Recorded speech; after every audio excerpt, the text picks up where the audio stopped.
How's it going, everybody? I'm the best is, the best was, the best ever will be. There'll be none before me, there'll be none after me. Therefore, I am the one and only Jake Covey, and welcome to Wrestling Made Simple. We got an action-packed week this week with your news of the week, followed by your SmackDown Raw reviews, and then I am reviewing WrestleMania 23 from Ford Field in Detroit. We then have your drink of the week, followed by your Battle Droid of the week. What's the end of the news this week, though? As a vacant AAA Mega title match has been set for Triple Mania, and who's it going to be? Well, none other than two former WWE World Heavyweight Champions of Alberto El Patron versus Nick Nemeth, the former Dolph Ziggler. I think that's a really cool idea. I would love to see this match. These guys always had chemistry in the ring in WWE, so it's cool to see them have it here in AAA. WWE has announced Bray Wyatt's plans for WrestleMania 40. It will be released of Bray Wyatt, a documentary about him on April 1st. You know, I hope they're donating some of the proceeds to his family. I hope they're really taking care of him. It's terrible to say that we will now never get to see another Bray Wyatt moment in the ring. I got to see him wrestle his last WrestleMania match. His second to last match ever. It's still hard to believe he's gone. And a former AEW and WWE superstar attended Raw last night. Apparently, Matt Hardy attended Raw last night along with his wife Remy. It doesn't mean he's returning to the company. He just happened to be there and wanted to take a look at it. So awesome to see Matt Hardy making amends with WWE. Maybe we'll finally get the Hardys in the Hall of Fame in the coming years.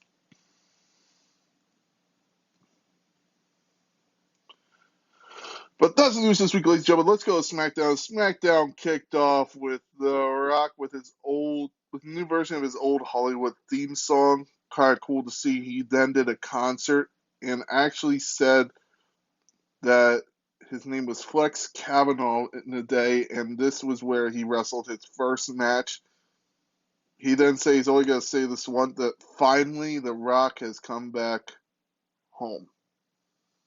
I will admit, hearing this, I would just rolled up my sleeves and just looked at the goosebumps and the hair standing on end. I was just like, that's a moment. The Rock then sang a song talking about Cody Crybabies, Cody Rhodes, Seth Rollins, basically insulting everyone he can. Even brought up a picture of Stardust on the screen. So I imagine Cody Rhodes might have been a little pissed off about that. Dustin Rhodes would respond actually on Twitter and would told up a couple AEW belts that would say "fuck The Rock." So I thought that was very funny. The Great One said he's not gonna let Cody Rhodes hand the WWE title to his mom. He's actually gonna. He then pulled out his own weight belt, say he's gonna bloody it on Cody Rhodes and give it back to his mom and say, "You're welcome." We then get Legado del Fantasma versus the LWO in bracket 1 of the tag team qualifying tournament. So 2 teams from SmackDown will be put in, 3 teams from Raw. I'll get to the 3 teams from Raw in a minute, but the 2 teams from SmackDown will probably be revealed this week. Legado del Fantasma would pick up the win to move on. Nice little match. Cool to see Legado del Fantasma. We'll talk about more later on in the show. We then get L.A. Knight, challenging AJ Styles to a match at WrestleMania. Styles would attack him from behind and accept the challenge. So it looks like it's official. AJ Styles and L.A. Knight will be at WrestleMania. Very excited for that one. We then get United States Champion Logan Paul asking Nick Aldis how he plans to punish Randy Orton for RKOing KSI. Aldis told Logan to go ask an apology from Randy Orton himself. Randy Orton then had a nice little match with Grayson Waller. He would hit the RKO, pick up the win. Austin Theory then attacked Orton. KO then came out and attacked Theory. It looked like he was going to attack. Whoop, not Theory. Theory. The war with technology continues. Owens tried to help Orton. Owen almost RKO'd. Orton almost RKO'd Owens, but then hit Theory with a stunner. Theory then jumped after getting stunned into an RKO. Great looking shot. It was then announced by Nick Aldis the U.S. title match at WrestleMania will be a triple threat with Logan Paul defending against Kevin Owens and Randy Orton. Now, if you guys can go back on Twitter, I want you guys to look at this. I called Owens versus Orton so far back, and I was just like, you know what, that would be a cool match. It would be one I would like to see. They never really worked together before, so I would really love to see Owens versus Orton. They've had a couple, like, same kind of matches of being, like, I believe in War Games and some Survivor Series matches, but I would love to see that singles feud. And it's not the singles feud I thought it would be, but we're finally getting that match, and it's one I'm definitely looking forward to. We think it's Santos Escobar versus Dragon Lee. Now, this is what I was talking about with the LWO earlier on. Fun match, really good match. You would actually have the LWO come out after Santos Escobar would pick up the win to make the save. And Rey Mysterio would come out. Mysterio would try to hit the 619, and you would have Escobar pull away. Escobar would then get challenged to a match next week by Rey Mysterio on SmackDown. I have a feeling that match is going to end up some way, and it's going to end up being like a steel cage match or something at WrestleMania. We then get New Catch Republic versus Pretty Deadly in to advance to the finals of the number one contenders match for the tag team titles at Raw.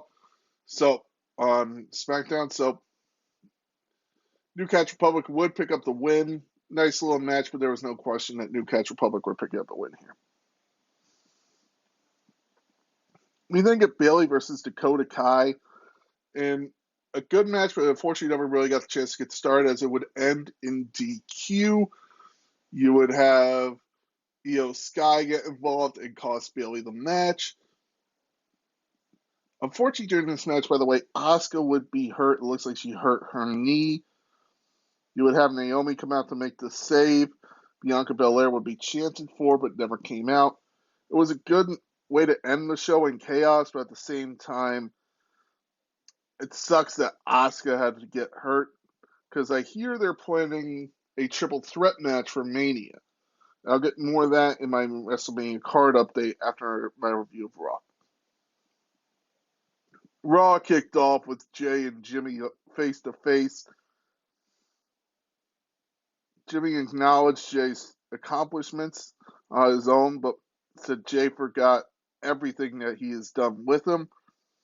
So at WrestleMania, they are ready for this fight. Jimmy and Jay would have a fight. They would have a little brawl. Jimmy and Solo would try to beat Jay down, which led to Cody Rhodes coming out and making the save.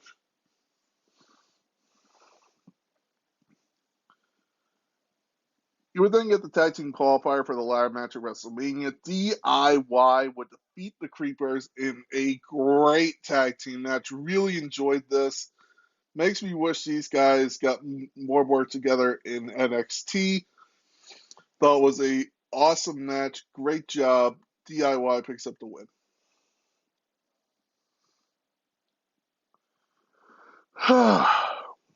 Here we go. We then get Candice LeRae and Indy Hartwell versus Katana Chance and Kaden Carter. Okay match. It really was more about Candice LeRae's heel turn than anything. Candice LeRae would attack Katana Chance, I believe, hurting her knee, and then you would have Candice LeRae pin her to pick up, or lock in her submission to pick up the win. We then get Cody Rhodes cutting an impassionate promo on Raw talking about The Rock and how he is going to win the WWE Championship and how it's all going to finally be him finishing the story and how The Rock went crying back to the board and that The Rock suffers from LDS little dick syndrome. He then called The Rock not the final boss, but Roman's side chick. Paul Heyman then came out and said Roman will show up to SmackDown alone this Friday as long as Cody does the same. Cody agreed. You would then have Seth Rollins see Cody backstage and say, all right, I got your back if it's needed, but you go ahead. He would see Pharaoh there as well, and he would say, what's up, Pharaoh? I thought that was, and he would actually, you would talk about, you would say, Pharaoh, I like the bandana, by the way. We then get Ricochet versus Dominic Mysterio in a kind of, not a squash match, an actually good little match. It definitely reminded me of Lucha Underground of seeing Prince Puma Ricochet versus Rey Mysterio. Cool to see. Had its moments of like, so this is what his father went against at Lucha Underground. So now to see that now of him going against his son, it's a cool moment. Ricochet would pick up the win. We then get Gunther and Sami Zayn making their WrestleMania 40 contract official. Sami Zayn vowed to end the record-setting reign next month. We'll see if he actually does.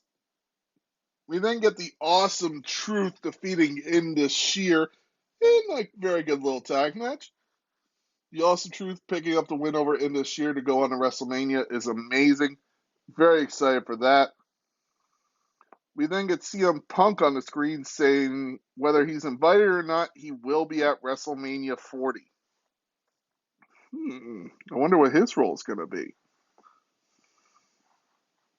We then get a nice little war of words between Seth Rollins and Drew McIntyre.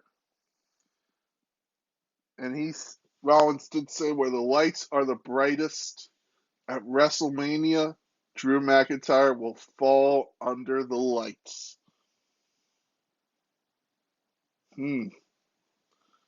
I think Seth Rollins really does have a shot at winning this. I really do. We then get the New Day versus Alpha Academy, Otis and Akira Tozawa. I know it was weird. Tozawa held his own this match. This was fun to watch Tozawa really perform. They let Tozawa do his thing, and because that was a good match, the New Day would come out in the end, as you thought. It's not WrestleMania without the New Day. It was a great match. Really enjoyed it. The New Day would pick up the win, though. And finally, for your main event, we get the last women's standing match. Becky Lynch versus Nia Jax, a feud that has been brewing since 2018. The face breaker versus the face breaky, and they delivered on this. Becky Lynch would pick up the win finally by dropping a leg drop on Nia through the table, off a ladder. It was a awesome match. I think one of Nia Jax's best matches since coming back to WWE. Really enjoyed it. Awesome job by WWE. Really enjoyed Raw this week. They are doing an amazing job to build towards WrestleMania. Speaking of which, let's look at the WrestleMania card right now as what's been confirmed and what has basically been talked about behind the scenes as I have heard. Lynch versus Rhea, Rollins versus Drew, Bayley versus Io, Roman and The Rock versus Cody Rhodes and Seth Rollins, Orton versus Paul and versus KO, Gunther versus Zayn, Judgment Day versus 5 other teams, Uso versus Uso, Styles versus Knight, and you can imagine a Hall of Fame segment will also be part of it as well. So 1, 2, 3, 4, 5, 6, 7, 8, 9, 10, 11 segments have been confirmed. Let's look at the ones that I'm hearing about behind the scenes.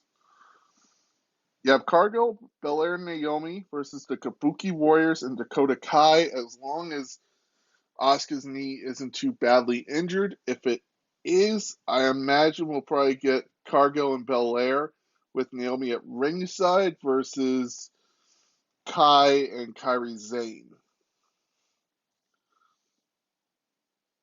We'll probably get a John Cena segment. That's all but confirmed, as John Cena has basically been talking about WrestleMania everywhere but the Oscars. So I'm hearing the Pride versus the Final Testament is a six-man tag team Philly street fight at WrestleMania is what's been talked about by Zero News. I don't know if it's official. I believe that's what's been on the cards. So Zero News is correct. That is what's been reported. They also reported the six-person tag team match between Cargo Belair and Naomi versus Damage Control. I imagine Mysterio and Escobar will be added as well. So we're looking at about 14 to 15 segments for WrestleMania. I imagine the six-man tags and ladder matches are really going to take up some time. But that's what we're looking at for WrestleMania 40 so far. It's shaping up to be a really good card. I just wish there was some better build for the feuds themselves. I like the Usos build, but they need to focus more on just the family aspect of it. I just feel like they're just trying to make it Jay's the good guy, Jimmy's the bad guy. That's it. And they're trying to make Jimmy out to look crazy. Jimmy doesn't need to look crazy, man. He just needs to be the bad Uso. I don't know. I feel like they could do better with building that. I felt like they've built more on the Nia Jax and Becky Lynch feud than they have on Becky Lynch and Rhea Ripley. Just my opinions on those few. I think they could build better, and especially with the Intercontinental Championship match, it's the exact same build they had for Chad Gable, the exact same build they had for Mustafa Ali. It's a lot the same build of, I vow, I'll end the longest reign ever, because, what is there else to say, but Sami Zayn is the ultimate underdog. Build on that more and more and more. Just my opinion.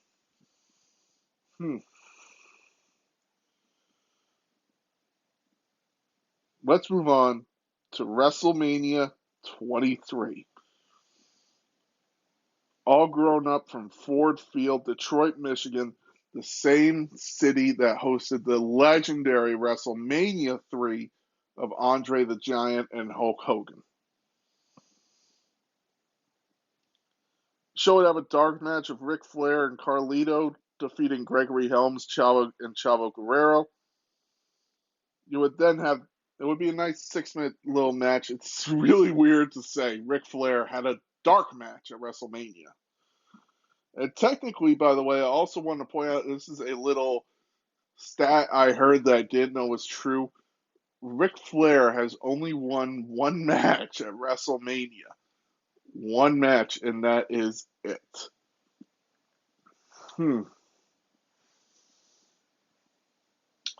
Yeah. So anyway, on to your main card, as it would start off with a Money in the Bank ladder match. You would have Mr. Caddy versus CM Punk, Randy Orton, Finlay, Matt Hardy, King Booker, Jeff Hardy, and Edge in a 24-minute Money in the Bank ladder match. It was basically a spot fest, as all Money in the Bank ladder matches are. Very good ladder match of Mr. Kennedy winning, but it's worse when you realize that a couple months later, Mr. Kennedy would basically lose the Money in the Bank briefcase to Edge, as he would have to. They thought he tore his pec, but it turns out he didn't. So he never had to lose the Money in the Bank briefcase anyway. So it's sad to see that. This match really led to nothing of he would lose it to Edge, so why not just have Edge win it? And Edge would then cash in on Undertaker to go on the feud with him for next year's WrestleMania 24.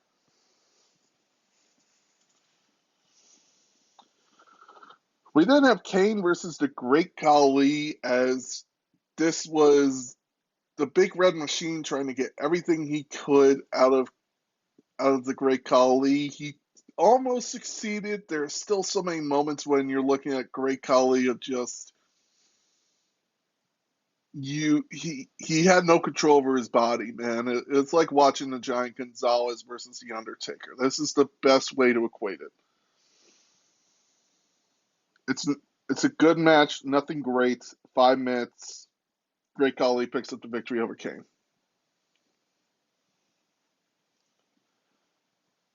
We then get a United States Championship match. Chris Benoit defending against MVP. Really very fun match of a technical wrestler versus, I wouldn't call him a high flyer. It's hard to describe what MVP really is. I think MVP is he's a high flyer, but also a kind of a high flying technician. He knows how to work the match perfectly. Chris Benoit would pick up the win and would retain his title in a 9-minute match. Awesome job in this match. It really is a hidden gem on the show that not many people really will go back to. You then get the ECW originals, Rob Van Dam, Tommy Dreamer, Sabu, and the Sandman versus the New Breed, Elijah Burke, Mark Corvan, Matt Striker, and Kevin Thorne with Ariel at ringside in an 8-man tag team match. It's a 7-minute match. This one wasn't as good as it could have been. They really should have played it better. Okay at best. The ECW originals would pick up the win. We then get your match that really should have been the main event, in my opinion, and it was actually argued for a long time, as it was supposed to happen first, apparently. But you would have these two guys basically go Vince McMahon and say, here's what we should be. We should be the main event. If not, give us enough time to have a great match. Because they were originally given like 5 minutes. It then became a 16-minute match. The Undertaker and Batista, World Heavyweight Champion. The World Heavyweight Championship versus The Streak. The reign of Batista, the man who has never lost the title. He had to vacate it due to injury before WrestleMania 22. So the Undertaker would pick up the win in this match. It was actually, they had a poll before this match. It was like, who wins, the Streak or the title reign? And you would have, I believe, 93% vote for the Undertaker, which was awesome. But this is really the beginning of you would have WrestleMania 20, and it was a good match versus Kane, not great. You would then have Randy Orton deliver an all-time match versus The Undertaker to really cement, hey, this is the Streak. And then you had Mark Henry in the casket match at WrestleMania 22, which I felt was good, not great, but it's still a good match. This truly started the great matches in the Streak. After this, you would have Edge. You would have the 2 against Shawn Michaels, the 2 against Triple H, and then you would have the 1 match against CM Punk, and then the Streak would end. But this is really where people look at it and say, this is where the Streak became the Streak, is WrestleMania 23. Batista was the perfect match for The Undertaker. It worked amazingly. Great match. Undertaker would pick up the win, but Batista would take The Undertaker to the limit. After this, Undertaker would actually be the only person to ever defeat all 4 members of Evolution at WrestleMania.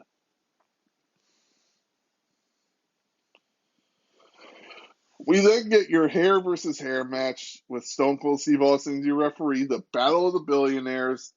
Bobby Lashley representing future president Donald Trump versus Umaga, rest in peace to Umaga, with Vince McMahon, representing Vince McMahon. It was a 13-minute match, and honestly, this match was given too much time, in my opinion. It shouldn't have happened. Bobby Lashley would pick up the win against Umaga. This should have been like a 5-minute match of just spear. Umaga tries to go for the Samoan spike. Another spear. Bobby Lashley picks up the win. That's all it should have been.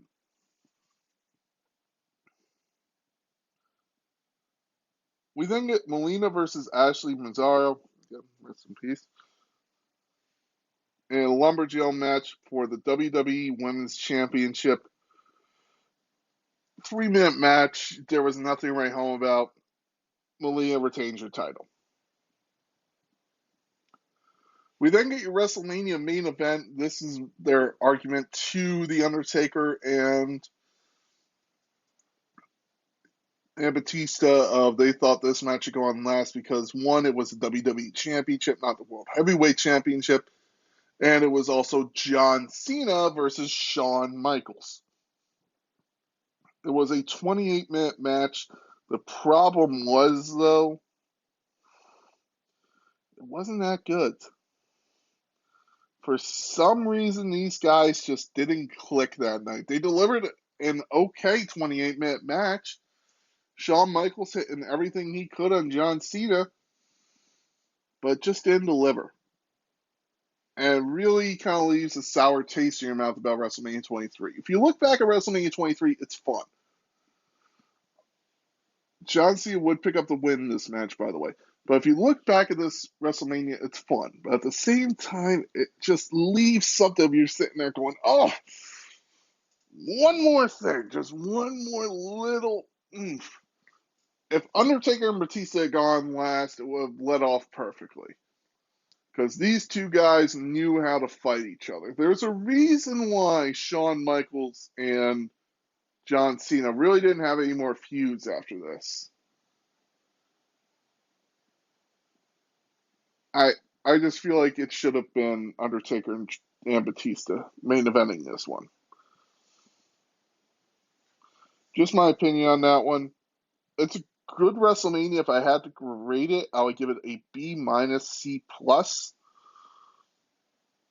But there was just that one little. If it had that oomph, it would have been the A grade.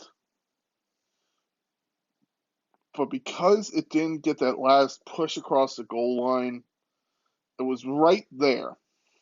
It just never reached it. All Grown Up, like All Grown Up, the Rugrats spinoff, middle of the road. Whew. I could use a drink. How about some Jamaican rum punch?